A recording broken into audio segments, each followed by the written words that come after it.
नमस्कार, मैं हूं नीरज श्रीवास्तव और आप देख रहे हैं यूनाइटेड वार्ता यूवी टीवी।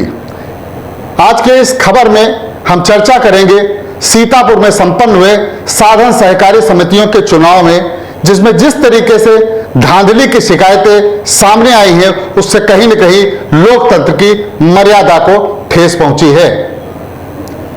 सीतापुर में आज साधन सहकारी समितियों के लिए संपन्न हुई नामांकन प्रक्रिया में सत्तारूढ़ दल के दबाव में जिस तरीके से पूरी प्रक्रिया की मर्यादा का मखौल उड़ाकर उसे तार तार किया गया, उसे लोकतंत्र के लिए किसी भी रूप में शुभ नहीं माना जा सकता।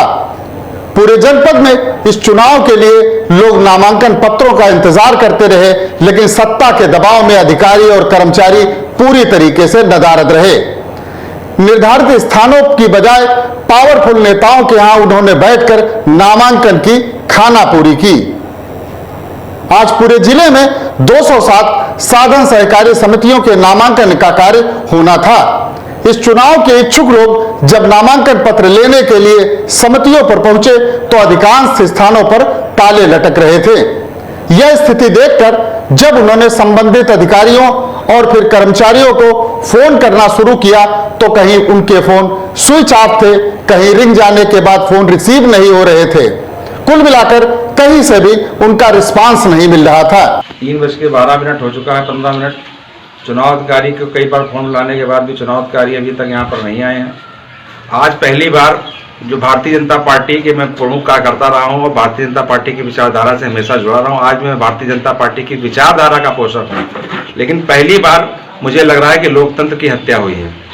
जो लोकतंत्र के आधार पर यहाँ पर निर्वाचन चुना जाता है और यहाँ के जो लोग सपा बसपा से जो भाजपा में शामिल हुए हैं, उन लोगों का वर्चस्व धीरे धीरे भारतीय जनता पार्टी में बढ़ता जा रहा है, क्योंकि दलाली का पूरा उनका वो है। वो चाहते हैं समितियों को लूट लें, इसको लूट लें, उसको लूट लें।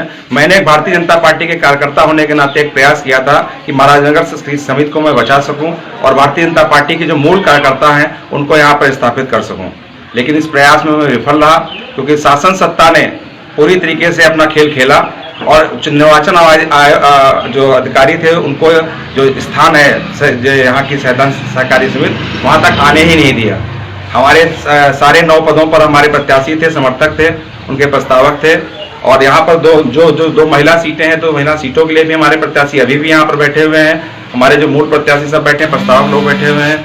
लेकिन मैं यहाँ पर एक प्रस्तावक के रूप में आया था कि शायद अपने गाँव की समिति को मैं जो लोग भ्रष्टाचारी लोगों से बचा सकूँ, लेकिन किन कारणों से हमारी भारतीय जनता पार्टी की विचारधारा है जो पंडित दीनदयाल उपाध्याय और श्यामा प्रसाद मुखर्जी के सपनों के लिए साकार करने के लिए निकली है, किन कारणों से इन दलालों को आगे लाना चाहती मैं नहीं जान पा रहा हूं। इसी का विरोध दर्ज करने के लिए हम लोग यहाँ पर भी बैठे हैं।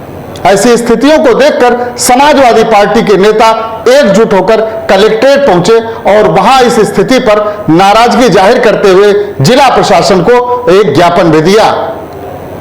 साधन समितियों के चुनाव को लेकर के सपा नेताओं ने क्या कुछ आरोप लगाया और क्या कुछ उन्होंने इसके बारे में कहा है, आइए सुनते हैं।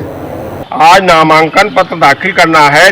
समितियों पर सभी जिले की जनपद की सभी समितियों पर ताला लगा हुआ है। कोई भी चुनाव का अधिकारी कर्मचारी वहां नहीं पहुंचा है और ये लोकतंत्र की हत्या है। भारतीय जनता पार्टी के इशारे पर यह सरकार कर रही है और जो भी कार्यकर्ता भारतीय जनता पार्टी का चुनाव लड़ना चाहता है उसकी पहले से उन्होंने सूची तैयार कर ली है। उनको गुप्त तरीके से उनका नामांकन कराया जा रहा है। अन्य जनता को जैसे किसी का पर्चा नहीं मिल रहा है और किसी का नामांकन नहीं। समितियों में ताले लगे हैं, कोई भी कर्मचारी वहां नहीं पहुंचा है।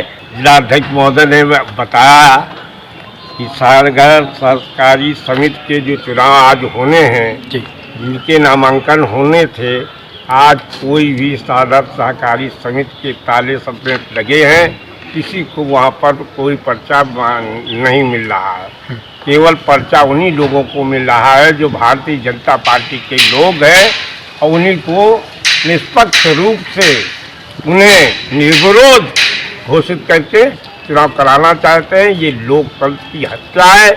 इससे बड़ा लोकतंत्र की हत्या कभी न हुई है, न होने की उम्मीद है। किसानों को उनकी मूलभूत सुविधाएं जैसे खाद, बीज और ऋण उपलब्ध कराने वाली साधन सहकारी समितियों को सहकारिता की रीढ़ माना जाता है, लेकिन पिछले कुछ सालों से इनकी दयनीय स्थिति किसी से भी छिपी नहीं रह गई है।